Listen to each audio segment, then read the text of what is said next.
Welcome, welcome! It's Mud Dog with the Texas Space Navy, bringing you another Star Citizen video. I thought I would go over a few different things on the RobertSpaceIndustries.com website.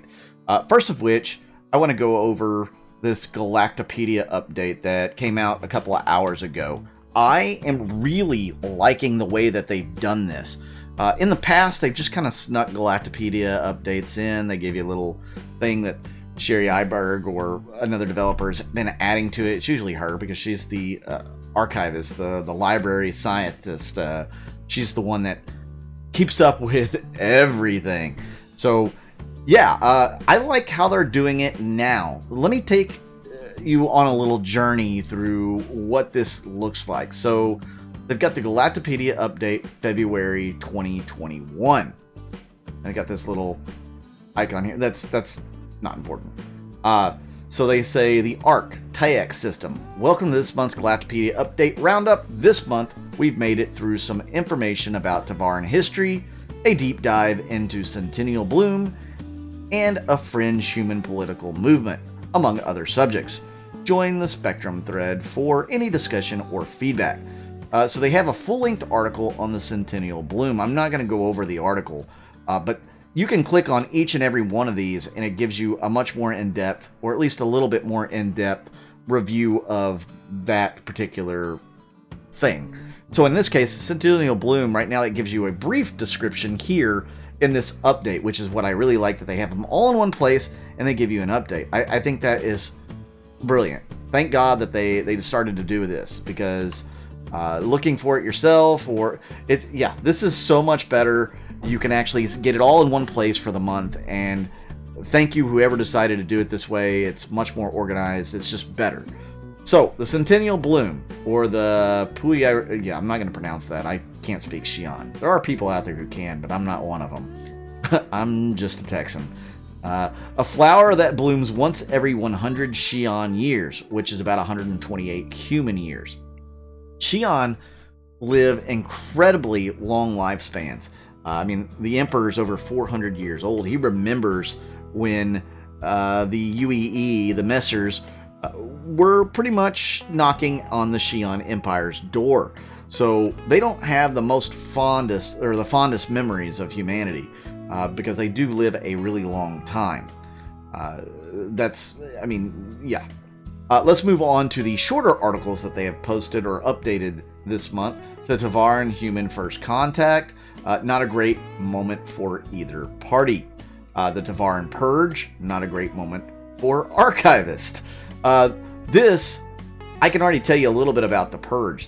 What this was, after the Tavarin lost the Second Tavarin War, and even somewhat after the First, the Tavarin kind of fell off, their cultural identity. They lost it because they didn't believe in their warrior gods. They didn't believe in, because their society had just been defeated at the hands of humanity.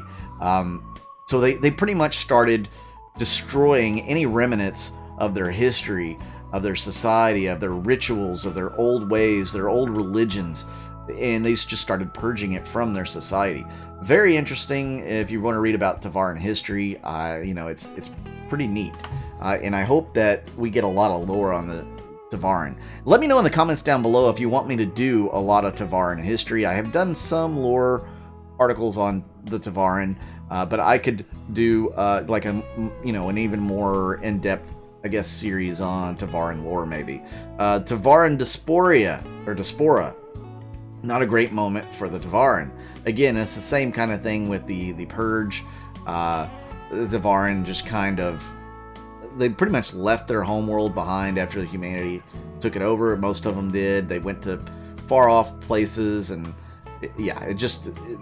they were no longer the race that they once were. They weren't that proud race anymore. They were defeated and humiliated, more or less, and they became kind of like pirates and outlaws and that different sort of lifestyle after their society fell. The Prowler from Asperia. It was all over the cache of original Tavarin artifacts discovered in the Cabal system. The modern Prowler is a result of their work. So Asperia found these, well, somebody found these prowlers, and pretty much it went into Asperia's hands to reproduce them and make them, you know, what they are now in the game. So you can thank Asperia and whoever found them. Thermal shielding, a must-have for anyone in the Tyrol system because it's hot. Talon weapon systems, founded during the First Tavarin War. You, like I said, you can read some of these articles. I'm not going to go into depth in all of them. Tehachapi, you want armor? They got armor. I don't even know anything about this one. I haven't actually read all of these, so kind of interesting. I may have to go back and read some of them. Thermite Concern. It's a company that produces mining equipment and missiles. They're great for shooting asteroids and other things. Toral Aggregate. This is a major Xi'an house, or major Xi'an houses that are typically selected by the Emperor to do one specific thing. Toral makes weapons for the military, so it's an entire house, kind of like the Banu have their little, you know, I guess families that concentrate on certain things. The Xi'an are kind of like that as well, only they're much more loyal to the Emperor, generally speaking.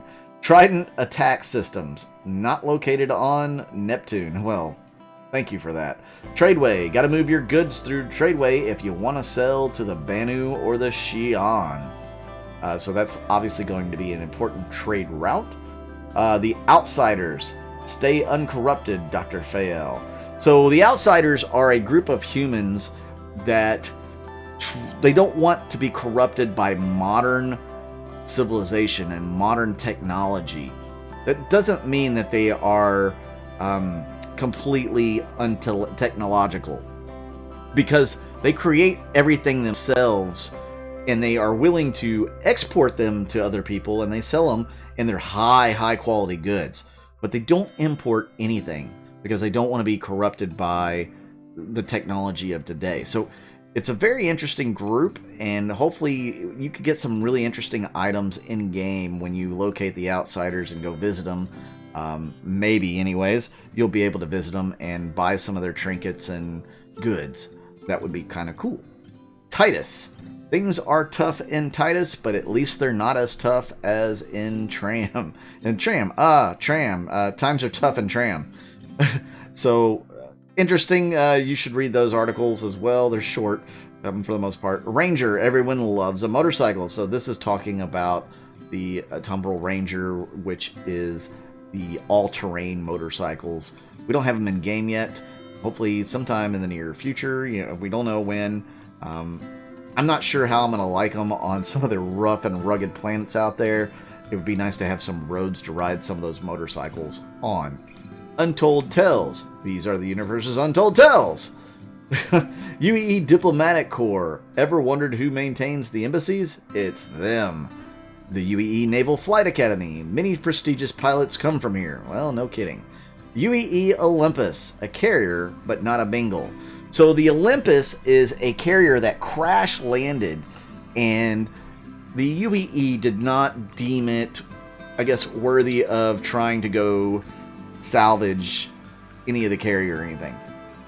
So what happened was that a bunch of scavengers, salvage people, pretty much took up shop right there around the UEES Olympus, and it became a city named Olympus. So they have this big city that surrounds this really big carrier that's falling to pieces because it's a crashed wreck. So that's something that could be very interesting to see one day in the game as well. Unclaimed System. Havens for mavens of piracy. So unclaimed systems are just systems that no official government has claimed, like the UEE hasn't gone in and said we want this, we haven't annexed this. So the Banu or the Xi'an haven't gone in. Those are the unclaimed systems, and a lot of times they are havens for piracy, for outlaws, for people that don't want to live by the UEE rules. So yeah, Texas is going to look for an unclaimed system to claim it for its own. That's one of our things that we're going to do. Texas, if you don't know, is my org. A lot of great people in it. And you would be welcome to join it. Definitely look us up on spectrum on the org pages here. If you go to community organizations, you can find us there. You'll find some really good orgs there, and our org will be there as well. You can look us up, and if you want to join, you can definitely do that. I will also have a link to our org page in the description of this video. So what else do I want to go over? Well, I would like to go over 313 and beyond, but I think I'm going to make you wait for that because we're not quite there. 313 is not expected to come out until the end of March. So that means we probably won't even get Evocati until the 1st of March. Maybe not even then. Maybe the second week in March. So keep your eyes and ears peeled for that video on the roadmap and what's to come. They should be finalizing those things here in the very near future. So thank you guys for tuning in. I really do appreciate it. Make sure you hit the subscribe button if you haven't subscribed before. Please hit that like button. Helps me get located more on the algorithm for YouTube. Also, if you're interested in helping the channel out, please join the YouTube members or even my Patreons. You don't know how much it really helps. I am not a professional streamer. I'm not a professional content creator.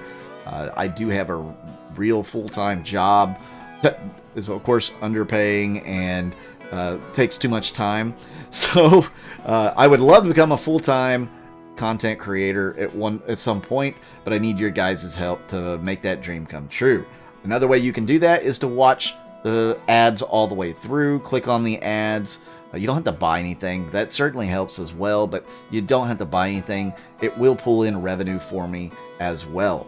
So thank you all for tuning in once again. I'm Mud Dog with the Texas Space Navy, and I'll see you out in the verse.